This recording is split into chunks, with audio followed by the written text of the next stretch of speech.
Good morning students.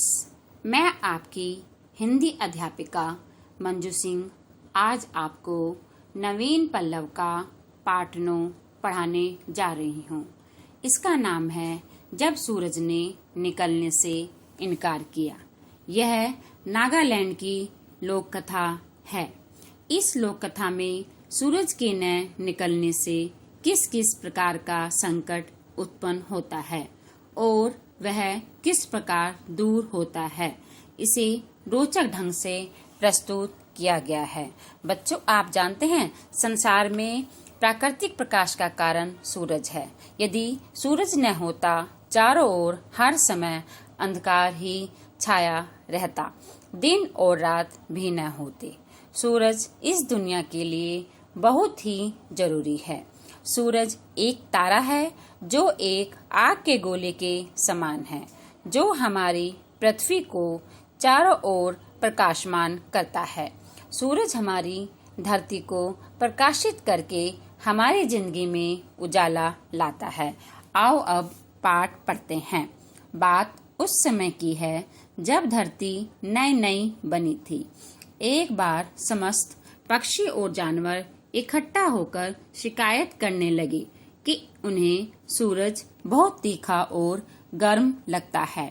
उनमें से कई तो यह भी बोले कि सूरज को हर रोज निकलने की क्या आवश्यकता है, कभी तो कुछ आराम मिले। दुनिया के एक कोने से दूसरे कोने की ओर जाते हुए सूरज ने सब सुन लिया। वह बहुत नाराज था, इसलिए एक सुबह को निकलने से इनकार कर दिया। बताओ बच्चों, पक्षी और जानवर इकट्ठा होकर क्या शिकायत करने लगे? पक्षी और जानवर इकट्ठा होकर यह शिकायत करने लगे कि उन्हें सूरज बहुत तीखा और गर्म लगता है। उनमें से कई तो यह भी बोले कि सूरज को हर रोज निकलने की क्या आवश्यकता है। शुरू में तो जानवर और पक्षी बहुत खुश हुए। सर्दी उतर आई थी, जितनी देर चाहे वो सो सकते थे। शीघ्र ही अधिकतर जानवरों और पक्षियों को अंधेरे में कुछ दिखाई नहीं दे रहा था और वो भूख से व्याकुल होने लगे। अब उनकी फिर शिकायत थी, सूरज क्यों नहीं निकलता। वे एक दूसरे को दोष देते कि उन्होंने पागलों जैसी बात की। सूरज को यह कहकर कि वह न निकला करे, आखिर वे मिल बैठे और फैसला किया कि मिन्नत करने के लिए सूरज के पास एक प्रतिनिधिमंडल भेजा जाए। पक्षियों और जानवरों की एक छोटी सी टोली सूरज के पास गई और उससे अनुरोध किया वो फिर से निकलना शुरू कर दे। सूरज के न निकलने पर जानवर और पक्षी पर क्या प्रतिक्रिया हुई? बताओ बच्चों, सूरज के न निकलने पर जानवर और पक्षी के मन में क्या प्रतिक्रिया हुई? सूरज के न निकलने पर जानवर और पक्षी बहुत खुश हुए। सर्दी उतर आई थी, अब वे जितनी देर चाहे सो सकते थे, लेकिन उन्हें अंधेरे में कुछ भी दिखाई नहीं दे रहा था और वो भूख से व्याकुल होने लगे। अब उनकी क्या शिकायत थी? अब उनकी ये शिकायत थी, सूरज क्यों नहीं निकलता। इस सूरज न निकलने का कारण वे एक दूसरे को दोष देने लगे कि उन्होंने पागलों जैसी बात क्यों की और सूरज को निकलने के लिए क्यों मना किया। आखिर उन्होंने क्या किया? आखिर वे फैसला करने लगे कि सूरज के पास एक प्रतिनिधिमंडल भेजा जाए। पक्षियों और जानवरों की एक छोटी सी टोली सूरज के पास गई और उससे अनुरोध किया जाए कि वो फिर से निकलना शुरू कर दे।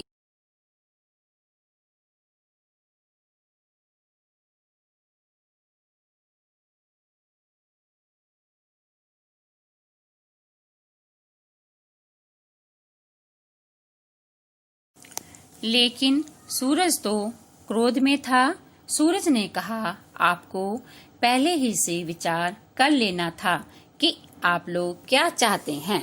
मैं पौधों को बढ़ने में मदद करता हूँ और फूलों को खिलने में।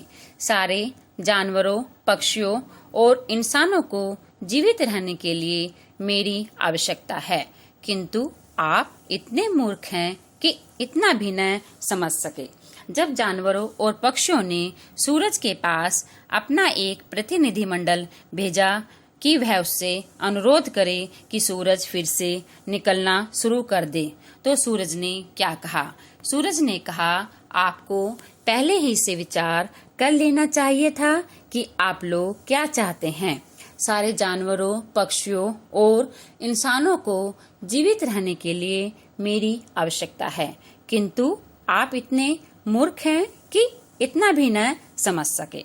वह टोली तो मुंह लटकाए लौट आई, किंतु दिन ब दिन जीवन और कठिन होता गया।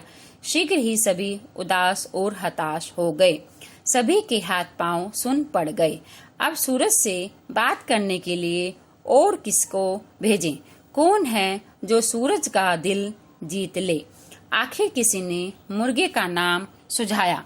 देखने में वह अच्छा था, साफ सुथरा और सलीके से बात कर लेता था, और सबसे बड़ी बात तो यह थी कि औरों की तरह उसे सूरज से कभी कोई शिकायत नहीं थी।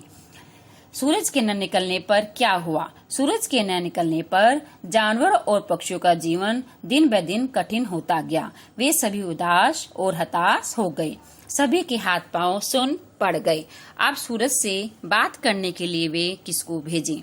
कौन है जो सूरज का दिल जीत ले? आखिर में किसी ने उन्हें मुर्गे का नाम सुझाया। मुर्गा कैसा था? मुर्गा देखने में बहुत अच्छा था।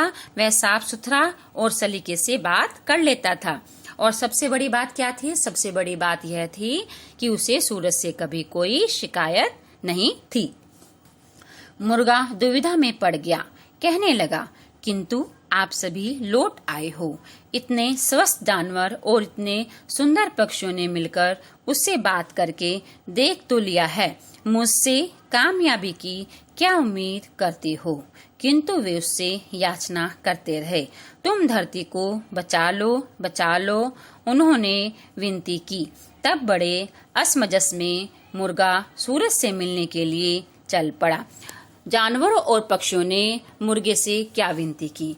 जानवरों और पक्षियों ने मुर्गे से विनती की, वह सूरज से मिलकर हमारे लिए प्रार्थना करे, वही धरती को अब बचा सकता है। उन्होंने उससे कहा, तुम धरती को बचा लो, बचा लो।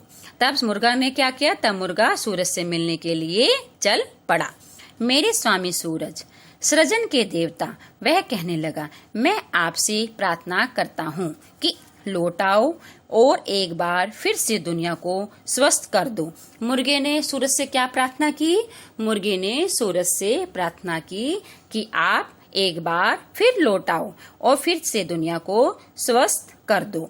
आप उष्ण हो और चमकते हो और हमें इस उष्णता एवं प्रकाश की आवश्यकता है। आपके बिना कुछ उत्पन्न नहीं होता, नहीं फलता फूलता। आपके बिना हम इस धरती की सुंदरता नहीं देख पा रहे हैं। हर तरफ अंधकार ही अंधकार है, निराशा ही निराशा है। तमाम छोटे जानवरों एवं छोटे पक्षियों के प्रतिनिधि के रूप में मैं आपसे प्रार्थना करने के लिए आया हूँ। हमारे पास खाने के लिए कुछ भी नहीं है। सूरज से मुर्गे ने क्या प्रार्थना की? मुर्गे ने सूरज से प्रार्थना की, हे सृजन के देवता, हे सर्जन के देवता, आपसे मैं प्रार्थना करने आया हूँ कि लौट आओ और एक बार फिर से इस दुनिया को स्वस्थ कर दो। आपके बिना कुछ भी उत्पन्न नहीं होता, नहीं फलता फूलता। आपके बिना हम इस धरती की सुंदरता को नहीं देख पा रहे हैं। हर तरफ अंधकार ही अंधकार है। आपके बिना इस जीवन में निराशा ही निराशा है। मैं सारे जानवरों और पक्षियों के प्रतिनिधि के रूप में आपसे प्रार्थना करने के लिए आया हूँ कि आप एक बार फिर से निकल आओ। हमारे पास खाने के लिए कुछ भी नहीं है।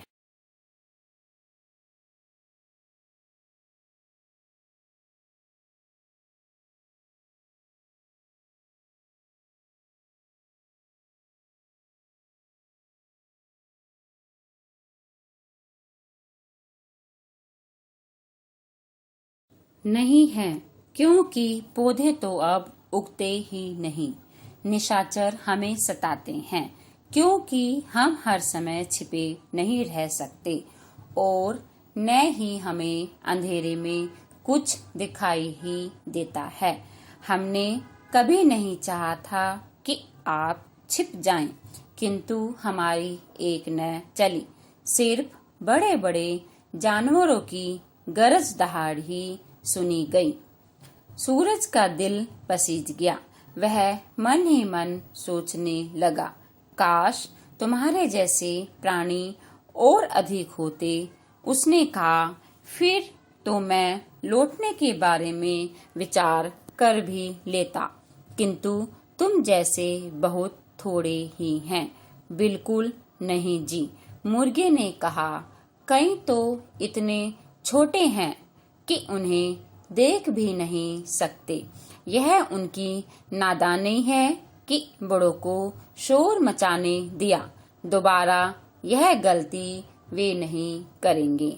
मैं आपको वचन देता हूँ कि हर सुबह स्वागत के लिए मैं वहाँ उपस्थित रहूँगा।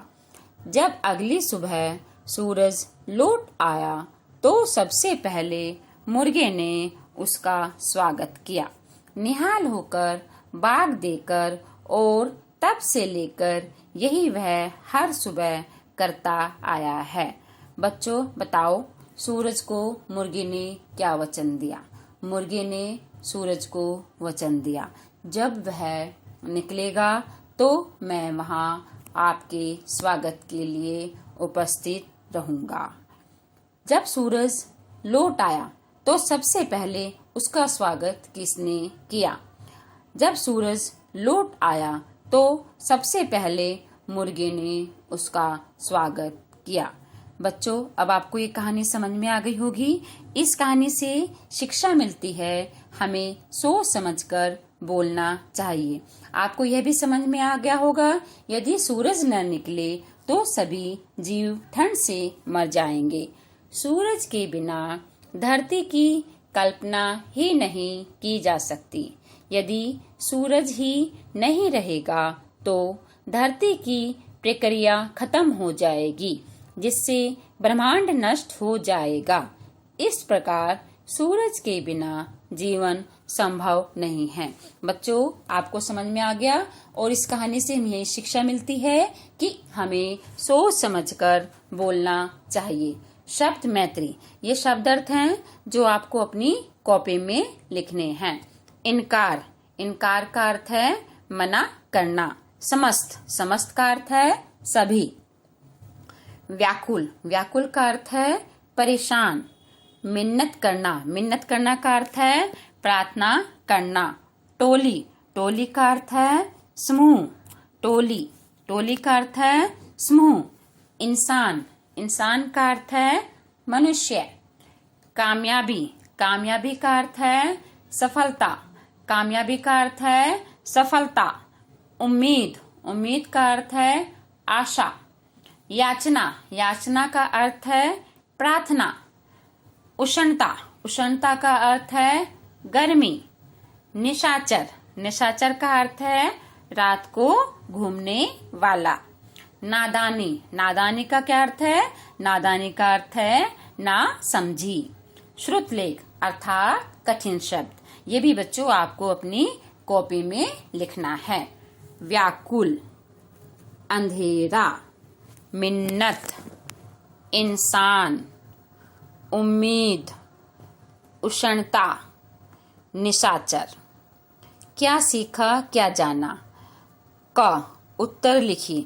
बच्चों, ये प्रश्न उत्तर हैं जो आपको अपनी कॉपी में लिखने हैं। ये सारा काम आपको सुंदर सुंदर और एक लाइन छोड़कर अपनी कॉपी में लिखना है। पेन से करना है ये सारा काम। प्रश्न नंबर 1, सभी पक्षी और जानवर क्या शिकायत करने लगे? सभी पक्षी और जानवर क्या शिकायत करने लगे? सभी पक्षी और जानवर यह शिकायत करने लगे कि उन्हें सूरज बहुत तीखा और गर्म लगता है।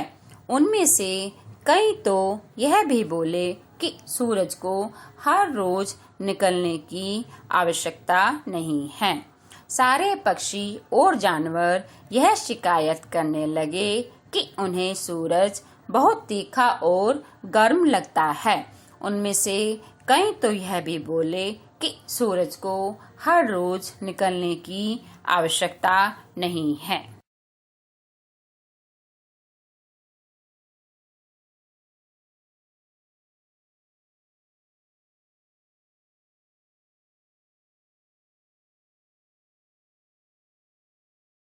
प्रश्न नंबर 2, सूरज के न निकलने पर शुरू में कैसा लगा? सूरज के न निकलने पर शुरू में तो जानवर और पक्षी बहुत खुश हुए। सर्दी उतर आई थी, जितनी देर चाहे वो सो सकते थे। शीघ्र ही अधिकतर जानवरों पक्षियों को अंधेरे में कुछ दिखाई नहीं दे रहा था और वो भूख से व्याकुल होने लगे। प्रश्न नंबर 3, प्रतिनिधि मंडल के अनुरोध करने पर सूरज ने क्या कहा? प्रतिनिधि मंडल के अनुरोध करने पर सूरज ने कहा कि आप लोगों को पहले ही सोचना चाहिए था कि आप लोग क्या चाहते हैं। सारे जानवरों, पक्षियों और इंसानों को जीवित रहने के लिए मेरी आवश्यकता है, किंतु आप इतने मूर्ख हैं कि इतना भी न समझ सके। प्रश्न नंबर 4, मुर्गे ने सूरज से क्या प्रार्थना की? मुर्गे ने सूरज से प्रार्थना की कि हमारे पास खाने के लिए कुछ भी नहीं है। हमने कभी नहीं चाहा कि आप छिप जाएं। हमारी बात नहीं सुनी गई, केवल बड़े जानवरों की दहाड़ी सुनी गई। मैं आपसे प्रार्थना करता हूँ कि आप लौट आओ और एक बार फिर से दुनिया को स्वस्थ कर दो। प्रश्न नंबर 5, मुर्गे ने सूरज को क्या वचन दिया? मुर्गे ने सूरज को वचन दिया कि वह हर सुबह सूरज के आते समय उसके स्वागत के लिए वहां उपस्थित रहेगा।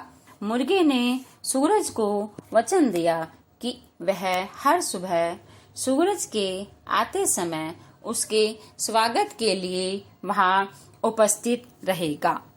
ख, वाक्य सही है या गलत लिखिए। बच्चों यहाँ पर कुछ वाक्य दिए गए हैं, इसमें जो वाक्य सही है उसके आगे आपको सही लिखना है, जो गलत है उसके सामने आपको गलत लिखना है। 1, शुरू में तो जानवर और पक्षी बहुत खुश हुए। बताओ बच्चों, सही है गलत?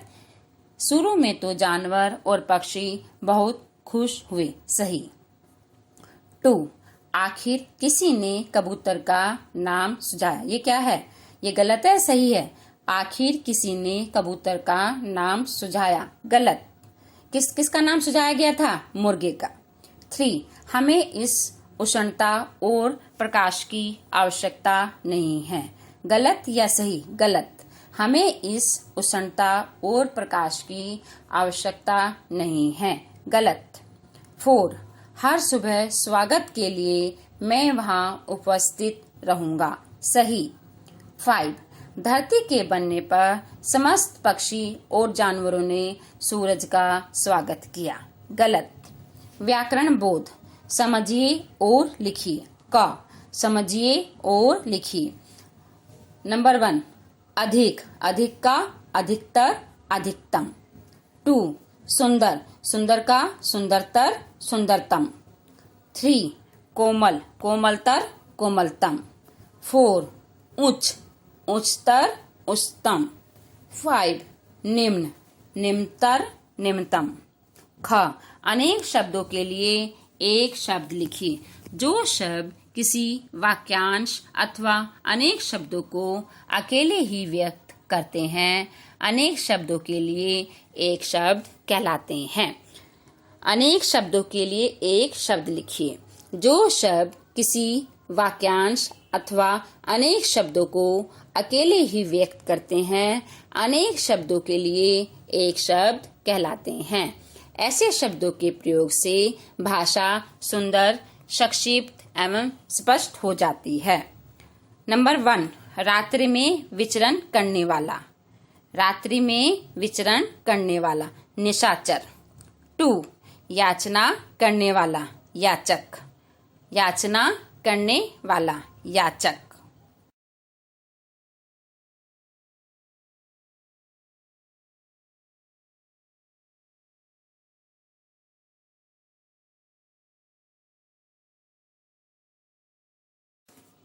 3, जिसका कोई अंत न हो अनंत। 4, जो सबसे श्रेष्ठ हो सर्वश्रेष्ठ। 5, हट करने वाला हठी। ग, विपरीत अर्थ वाले शब्द लिखी। विपरीत अर्थ वाले शब्दों को विलोम शब्द भी कहा जाता है। किसी भी शब्द का विपरीत अर्थ बताने वाले शब्द विलोम शब्द कहलाते हैं। किसी भी शब्द का विपरीत अर्थ बताने वाले शब्द विलोम शब्द कहलाते हैं। 1, नई। नई का पुरानी। नई का विलोम शब्द पुरानी। 2, गर्म। गर्म का विलोम शब्द ठंडी। 3, नाराज। नाराज का विलोम शब्द खुश। 4, अंधेरा। अंधेरा का विलोम शब्द उजाला। 5, सर्दी। सर्दी का विलोम शब्द गर्मी। सोच विचार। मौखिक उत्तर दीजिए। बच्चे यहाँ पर प्रश्न दिए गए हैं, इनके उत्तर लिखने हैं।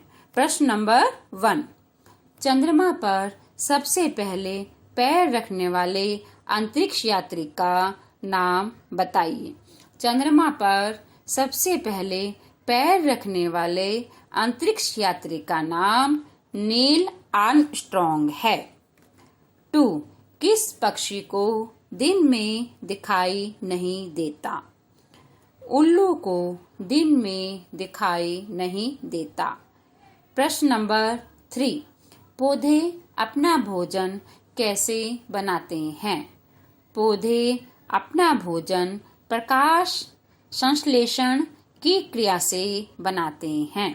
4, 2 शाकाहारी जानवरों के नाम बताइए। 2 शाकाहारी जानवरों के नाम गाय, बकरी है। कुछ अलग करें। सूरज के बारे में विकिपीडिया की मदद से जानकारी एकत्र कीजिए व आपस में इस पर बातचीत का आयोजन कीजिए। बच्चों, ये आपका होमवर्क है। इसमें आपको इंटरनेट की मदद से सूरज के बारे में जानकारी एकत्र करनी है और अपने दोस्तों से उसके बारे में चर्चा करनी है। खेल खेल में दिए गए ग्रहों को सूर्य से उनकी दूरी के क्रम में लिखिए। यहाँ पर ग्रहों के नाम लिखे गए हैं और इनको आपको सूर्य से उनकी दूरी के क्रम में लिखना है। बृहस्पति, वरुण, बुध, मंगल, अरुण, शनि, पृथ्वी, शुक्र। नंबर 1, बुध, शुक्र, पृथ्वी, मंगल, बृहस्पति, शनि, वरुण, अरुण। बच्चों, आपको ये पाठ समझ में आ गया होगा। इस बात से आपको भी पता चल गया होगा कि हमें सोच समझकर ही बोलना चाहिए और ये भी पता चला होगा कि सूरज का हमारे जीवन में क्या महत्व है। सूरज इस दुनिया के लिए बहुत ही जरूरी है। सूरज एक तारा है जो एक आग के गोले के समान है, जो हमारी पृथ्वी को चारों ओर से प्रकाशमान करता है। संसार में प्राकृतिक प्रकाश का कारण सूरज ही है। यदि सूरज न होता तो चारों ओर हर समय अंधकार ही अंधकार छाया रहता, दिन और रात भी न होते और सारे जीव ठंड से मर जाते। सूरज के बिना धरती की कल्पना ही नहीं की जा सकती। यदि सूरज ही नहीं रहेगा तो पृथ्वी की प्रक्रिया खत्म हो जाएगी, जिससे ब्रह्मांड नष्ट हो जाएगा। इस प्रकार सूरज के बिना जीवन संभव नहीं है। बच्चों, ये सारा कार्य आपको अपनी कॉपी में लिखना है।